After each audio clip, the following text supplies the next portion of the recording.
Hi guys. Today I thought I would do something a little different. This is going to be the 20 things that I learned in 2020. So I'm going to try and get this in on one take because I know that I've been editing like a crazy person, and A, it's like really difficult and time consuming, and B, it's annoying for you to watch constant jumps. So hopefully I won't get too, sidetracked.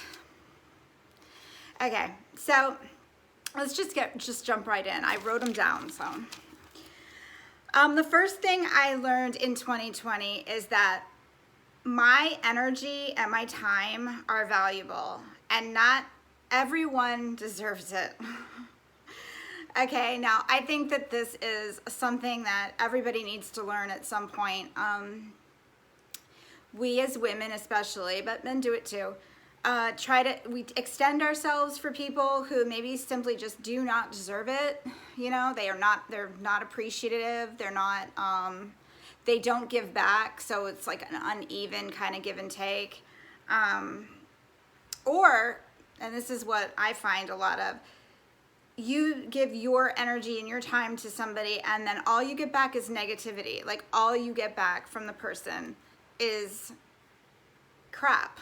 It's just like, makes you feel bad. You're drained, so you go home and you're drained, or you get off the phone and you're drained, and that person's probably charged because they have like literally drained your life force out of you.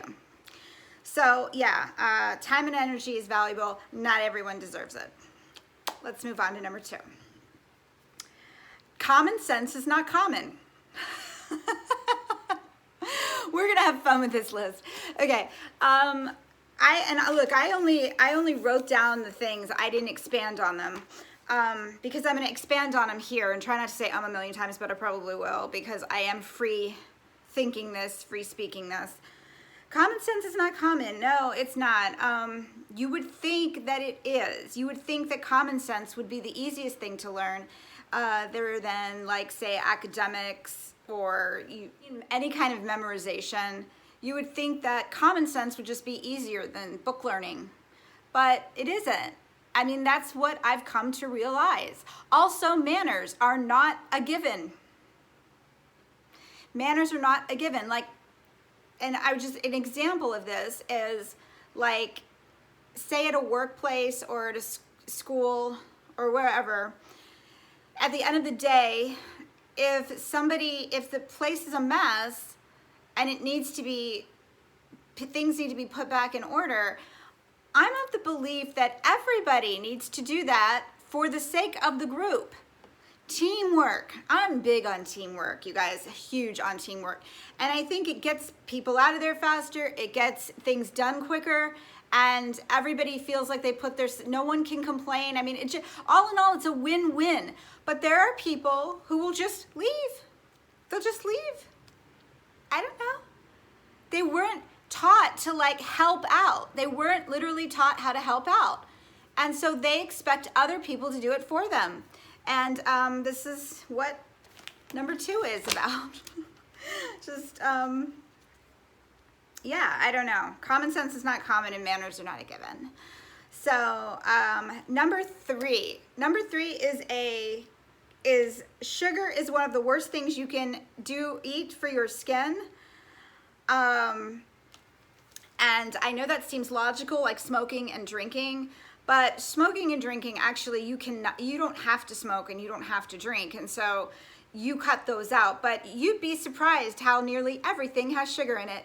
Nearly everything. I mean, things you wouldn't even believe have sugar in them. And the thing with that is that sugar causes glycation, and glycation causes the collagen to break down into your skin, the collagen and the elastin, and that is what keeps, like, your skin firm and taut. So cut out sugar, people, or try to, really try to. And also, if you want more of these skin ones, because I learned a lot of stuff in school, just let me know in the comments. Okay, number 4, people don't keep their word anymore. This is a huge one I learned last year and this year, and I'm telling you, I'm sure if you watch Scarface, you know Tony Montana says, "The only thing I got in this world are my balls and my word, and I don't break them for nobody." That is over. Nobody cares if they break their word to you. They literally don't care. It's like they walk around with no dignity. And they're just like, I just couldn't. I can't. I'm sorry. I said I could, but I can't.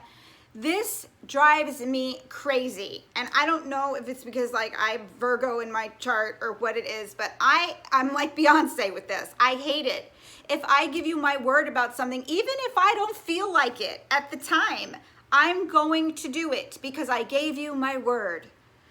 So that's a huge one that I learned. People really don't care about their word anymore. They'll give it freely and then just walk on by like it ain't nothing. And they don't, I mean, I guess that's a form of lying too, but I don't even think it is. I think that they meant it at the time, but then they just have no follow through. They just have no, and they don't care. They don't have self-respect. People have lost that. That's a whole other topic, but okay. Number 5, the blue light from our phones, our smartphones, ages the skin. Okay, now I know this is probably another one that's like, well, it's been debated. It's like the studies are like debated and you know, I mean, people don't want to believe this one. Trust me, I don't want to believe this one. No one loves social media more than I do, okay? But holding that phone, that blue light, that radiation it's aging your skin. It's breaking down all of the collagen, the elastin, the barrier function is compromised. It's just a complete mess. And if you've ever noticed this, and I've noticed this, and I'm not saying this, oh, well, no, that's just how it ages, but my hands are actually the oldest thing on me looking. And I truly believe it's from holding the smartphone. I know that's going to sound crazy because it's like, well, no, Trisha, your hands just age faster, your neck and your hands, and that's just facts. Yeah, I know that that's facts, but and that, you know, mostly you can't do anything for your neck and your hands, but you actually can now. I'll get to that in another video if you want to know what you can do. But I'm just saying that I've noticed, and I noticed it way ages ago. I noticed it years ago when I first got a little like an iPod, not an iPod, an iPad, but it wasn't Apple. It was another brand, and I remember just like being obsessed with it really quickly because I get obsessed with things, and so I just noticed it. I would like see that my hands looked dried and wrinkled after I was holding it for a very long time. So yeah, let's try and get off our phones, you guys, really and truly. Okay, where am I? Number 6. Oh, number 6 is a good one. I can survive and bounce back from everything except certain death. Yes, I don't know if you can. I didn't think I could. I thought that there would be some things that maybe would just put me down, you know, like, I mean, not really physical things so much, because I have actually had near-death experiences and survived them all, which is amazing. The fact that I saw my father die in front of me at 6 years old, like, most people wouldn't be able to handle that, or if they do handle it, they're going to have a lot of trauma, and you know, trust me, I have trauma, but mostly my trauma is from all things that have happened in the recent years. It's not so much childhood trauma, even though I've gotten over it. I've like moved on, but it's like, I don't know, maybe I keep like reliving trauma. I don't know, but what I'm saying is this, it's not going to kill me. Trauma's not going to kill me. I am somebody who just keeps going. I put one foot in front of the other and I get up and I just keep moving. That's the only thing I know how to do. I don't look at the past a lot. I hate the past. I hate the past. I'm not somebody who ever like goes back. If I go back, it's because I have thought in my mind that things that I never went there to begin with, basically. And if somebody's like, well, you went back with so-and-so, well, I never was with so-and-so. to begin with. So it wasn't a going back. I was actually going forward in my mind. That's how it works for me, okay? So, you know, now I would never go back because, I mean, I've been there, done that, have the t-shirt, burned it, and it's over. But anyways, that's always another video, maybe someday, I don't know. The number 7 is no one knows anyone. Not really. This is one that kind of links up to number 6 in the fact that, and also in the one about giving people your word. People can lie straight to your face. They can lie to you verbally. They can say I love you and they don't. They can say I can't live without you and they can. They can say you're my dream person and you're not. And they can say all these things that it's all lies. I mean, it could be all lies. It could be. It may not be in your case, but it could be. And it could be just for 5 minutes that they're in love with you. You know, like that, like honestly, this is how people are now. In the age of throw away everything, throw away friendships, throw away jobs, throw away DVD players, throw away phones, throw away food. Everybody gets sick of the toy faster than they would before. You know, when I was young, my parents didn't have a lot of money at all. I mean, I didn't say I grew up dirt poor, but because my parents were both musicians and my father especially was trying to make it, you know, there was like that struggling artist aspect of them, and I was like the only child. And so I'm telling you, I can name all the toys I had. And all of them were super important to me. And I'm not even kidding people, I have actually looked up the toys on eBay to try to get them back. One of the toys was the Poppin' Fresh guy. The little Poppin' Fresh guy, him. He was one of my favorite toys. And I did see him on eBay and I was gonna get him, but he was kind of expensive. There was another toy called Bucky. I called him Bucky. I'm not really sure if he was named Bucky, but he was this monkey that had a banana, and he held the banana and the banana would stick in his mouth, and he was like big. He was like, I had to like really drag him around. And also my little record player and all my records. Like legit, you guys, I can sit here and name them. I had a little tiger cat, like a little tiger cat. I knew that would happen. I cannot go 5 minutes without being bothered by somebody. And it's not collections. It's just literally annoying now. I'm so sick of it. So see, now I can't upload the whole video like I was planning on doing unless I upload it in 2 times because that phone call literally interrupted and turned off the video. But anyways, so no one knows anyone. I don't know how I got on toys about that, but because you went off into Pisces land. Yeah, I mean, no one knows anyone, and that is because people just tell you what you want to hear. Okay, that's my best advice. If you want to know, my best advice for everybody is people tell you what you want to hear. So don't believe everything. Don't be gullible. Number 8 is you can't get your happiness or fulfillment from the outside of you, okay? A lot of people don't know this. I mean, they may say they know it, but they really don't practice. They don't practice it. They do expect you to make them happy. And when you can't, because you can't, okay? Surprise, I just want everyone to know this. Newsflash, you cannot make another person happy. They have to make themselves happy. If they put that kind of pressure on you, F them, leave. Because you don't deserve that kind of pressure. That's not right.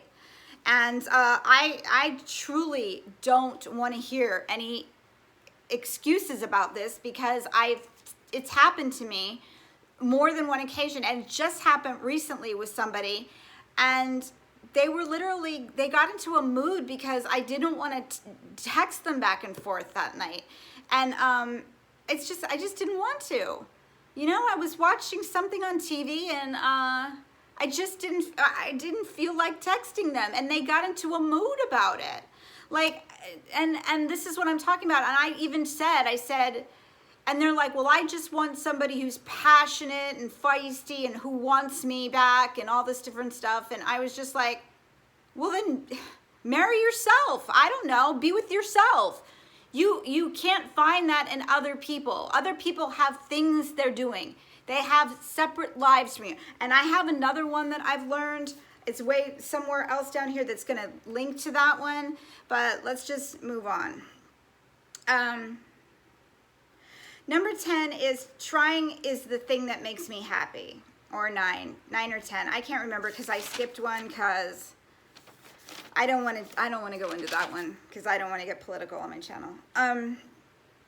So this is number 9 or 10. Trying is the thing that makes me happy. Okay, I figured this out this year. I used to think that it was love. And for a long time, I've been chasing that love dream, chasing that high, that love high. Oh, please. You don't even know. Yeah, the next one, I'm going to tell you why, the next one. So basically what I started doing was after I was completely heartbroken, I just decided that I was going to do everything. Like I was going to throw myself into a million things. And what I noticed is for me is achieving things gives me a little bit of a high, like but this is the caveat. It only lasts for like a day. And then I remember I've always been like this, but for some reason I stopped doing it because I was like, oh no, it only gives me a brief happy moment. So it can't be happiness. So I went over to the love side. But I remember when I was younger and I would make honor roll. And I would make honor roll and I was so happy and proud of myself for like one evening, one afternoon and night when you got your honor, your paper. And then the next day I would be like, yeah, but a lot of people got on honor roll. And I would just punch the lights out of it. I would just take a pin and just stick it in the balloon of like achievement that I just was like, well, if I'm not curing cancer or playing like Jimi Hendrix, I don't want to, it's just, nothing will ever be enough for me. I could become president of the United States and then I would be, but I'm not queen. Like, it's just, it's ridiculous. And so for a long time, I didn't try and do anything because basically I couldn't achieve the greatness that I wanted to achieve. Now I realize that that's not even the point. The point is the journey and the little pieces of happiness that you get. Like every time you follow through and complete something, complete a mission, you feel good about yourself and it just makes you feel better and then you move on to the next thing. Really, life is just about moving on to the next thing. For me, it is. So the next thing is, I don't know what love is. Other than self-love, I am really not sure how to define love. Because this year especially, I have had a lot of things happen to me this year from people who I thought loved me. And I was really shocked that they felt certain ways about me. I can't explain it. Honey, okay? Okay. So, yeah, that one, that one is pretty difficult to come to grips with because really and truly, I don't know what love is. I didn't have children. So I don't know what that kind of love is. I have dogs and I love them. I love them in the way that I love them. I feel so much love for them, but I don't know if that's love. That's certainly a form of love, but it's not romantic love. And romantic love to me is always so fleeting. So what is the actual love part? That's where I get confused. I think, this is what I think it is. I think love is loyalty. I think love is loyalty. I think it's staying with the person. If you're not gonna stay with the person, then you don't love them. If you didn't stay with your person, you don't love them anymore, period. Or you never love them, period. I don't wanna hear it. There's no excuses for that. If they are alive on this planet and you're in love with them, you can make that happen. I've done it myself. You can make it happen. If you don't try and make that happen, you're not really in love with them. You're just saying that shit to make yourself feel better. You may not love yourself and then can't love. See, I know I can love because I've loved before. A lot of times though, I have unrequited love affairs, which is like, either I love the person and they don't love me, or they love me and I don't love them. And it's dramatic. It's a lot of drama. It's a lot of mind games. I play mind games with people who play mind games with me because I'm like, oh, is that what we're doing? Okay. Because I just don't let people off the hook about it, because I'm like, you know what? I didn't ask to play mind games, but here you are doing the mind game thing. So now we're gonna play. Let's play. They're playing with people's hearts and I don't like it. So, I'll play with yours. I'll pull yours right out of your chest and stomp it on the ground and jump up and down on that thing and then walk away. The next thing is aesthetics are really important to me. Now, when I say aesthetics, I don't mean beauty. I mean the way things look. So, Benito Skinner. Kim Kardashian.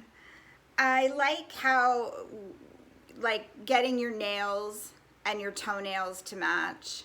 I like getting the dress to match with the jewelry, to match with the eye makeup, to match with the scrunchie. I like to have style. I like my products. I like my things, my clothes, my jewelry. I love my jewelry. I love all those things, and I'm not going to apologize for it, okay? If you're like, well, you got to give up all of those, well, then you can leave, because I'm not going to. Like I said, I didn't have a lot when I was growing up at all. I had hardly anything. So everything I have now, honestly, and it's still not a lot. I don't have rich people stuff, but every little thing I have now, I actually value it a lot. I value it a lot. So if, say, I have a tube of Dermalogica cream that's retails at $45, I value that like crazy because it retails $45. That is high-end, high-quality lotion for your face. And yeah, because my skin is problematic, I need it and I like it. And if I have it and own it, I'm not getting rid of it. Not that anybody would ask me, not that anyone asked me outright to get rid of my stuff, but I feel like it was implied, but whatever. I'm not going to get into my personal stuff. I try not to, but you hear it coming out. I'm sorry. It's just, I had the worst 2 years of my life recently, and there's no way that you can't see that it's affected me. If you're subbed to my channel, you can go back to videos of me and you can see it. You can see the crazy in me. You can see it. You can see like the fact that I'm numb now. I'm just numb and mean. I'm not mean. No, I'm not mean, but I'm completely done with that. I'm done with that whole searching for partnership or companionship. I'm just over it entirely. So yeah, the aesthetics. Now the next one is constant learning is the best thing you can do for yourself. And I truly believe that. There was a long time in my life where I didn't care about learning. I didn't care about thinking. I just did. I didn't even think. That's why when people were like, oh, well, I'm an overthinker, I'm like, how, what's that like? Because I I never was like that. I'm a person who just jumps in and I don't think. And then, you know, I make mistakes and then I learn from them and I keep going. But like I'm saying, it's just, I didn't think learning was that important if you had common sense and street smarts, which I have. But I've changed my mind about that. I truly believe that academics and learning new skills, learning new trade, learning a new language, learning how to sign language, which I'm learning, anything that is making you a more complete person, you know, that you just are a more well-rounded person, I think is good. Because, you know, like, I just do. The next thing is like number 18. I mean, we're almost done. It's either 17 or 18. Okay, this is the next thing. Most people who have kids don't have an identity outside of their kids or their spouse. Now, I don't want to insult anybody, and I'm not trying to, but I have realized that this year there are so many people, including myself with my like boyfriends and stuff, or groups of people that I'm in with. It's like, it's a reflection of me. They're like, I'm linked with that in some way. And that is a big no-no, because you are not an extension of anybody. You are you.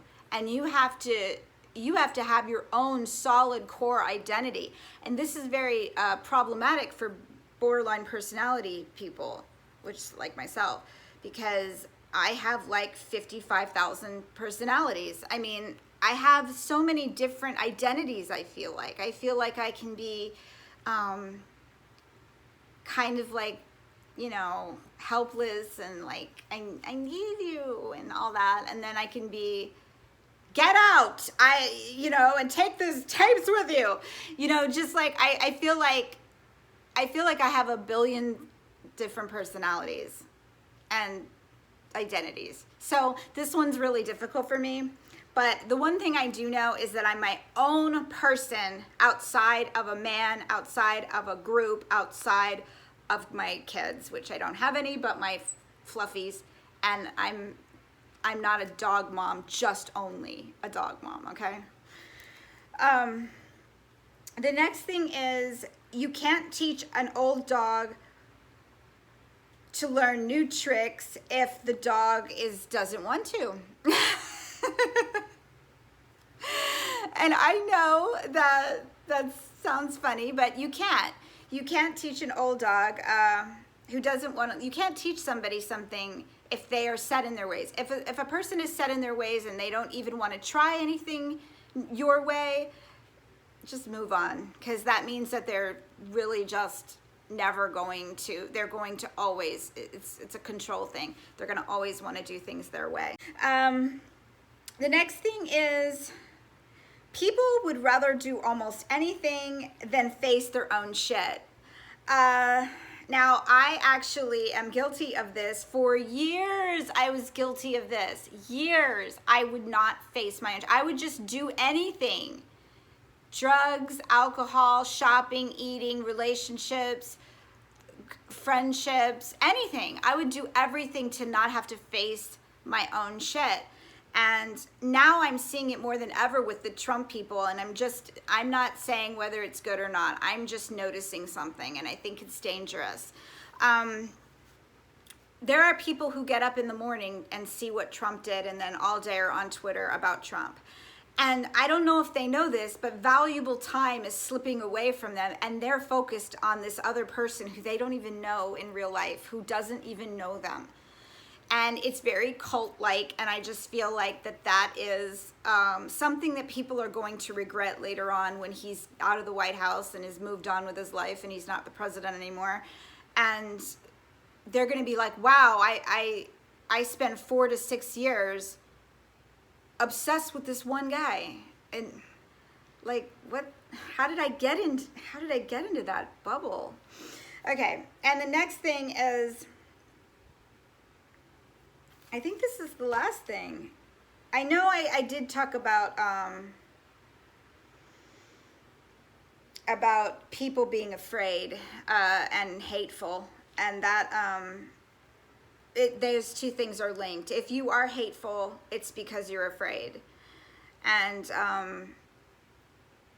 that's where racism stems from, in my opinion. I just feel like people who are racist have some kind of fear complex about others. It's not even just skin color. It's about anybody who's different. And I just wish that they would work on that, to be honest. You know, I mean, yeah, we could just say, let's wipe out racism by just shaming these people. And I'm not saying shaming doesn't work, but I mean, at some point, wouldn't it be better to just like make them see that this is why you don't like them, and maybe if you would see this from another angle, you would have a different perspective. I know. Maybe I'm naive. I'm idealistic in that way sometimes, where I just think everybody maybe can be saved, but no, they can't. You're right. They can't. I don't know what I'm saying. Okay, and the next and final thing is the best way to succeed in anything is to jump out there and start doing things until something sticks. I wrote it exactly like that. Never stop advancing your skill set. Never sit and wait for your purpose to come to you. Sorry, you guys, I can't. Life is a journey, and you may never know your true purpose because you're not doing anything but trying to figure out your purpose. Yes, this is something that I am guilty of as well, and that I learned this year, and that I'm not doing anymore. I'm just going to do things. I've done things before, but I always had that thing in my back of my mind, what's my purpose? What's my purpose? I knew it wasn't to have children. It's not that I just didn't have them. And I don't want to get into, exactly what went down. But I mean, I know that some people think that's their purpose. And I see it on Twitter where they're like, mother of 2 boys and a girl. And it's that whole thing where it's like their purpose, their identity is wrapped up in that. But those other people are actual individual people. And they're probably not going to say that their purpose has anything to do with you, is what I'm saying.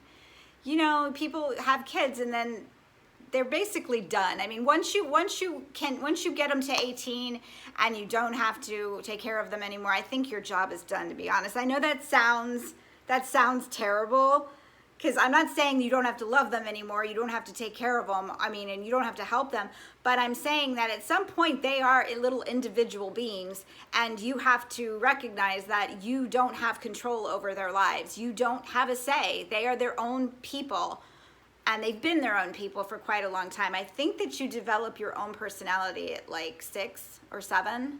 It could be even younger, I'm not sure. I don't know the exact, but that's true. So yeah, these are the 20 things I learned in 2020. I didn't put on there the obvious, like people need to wash their hands more, clearly. People need to be cleaner, clearly. People need to not eat bats, clearly. I didn't put any of the COVID thing because I just don't want to get frustrated with that. I wanted to put actual things that I've learned that I need to put into practice in my life now and going forward. And that's what I wrote about. And if you want any more lists, or if you want the 20 skincare list, that'd be interesting. Let me know in the comments. And let me know what you've learned in 2020. What's the one main thing that you've learned in 2020? It's been a difficult year. It's been a hard ride. So let me know in the comments, and like, share, subscribe. I will see you guys soon. I love you. Bye-bye.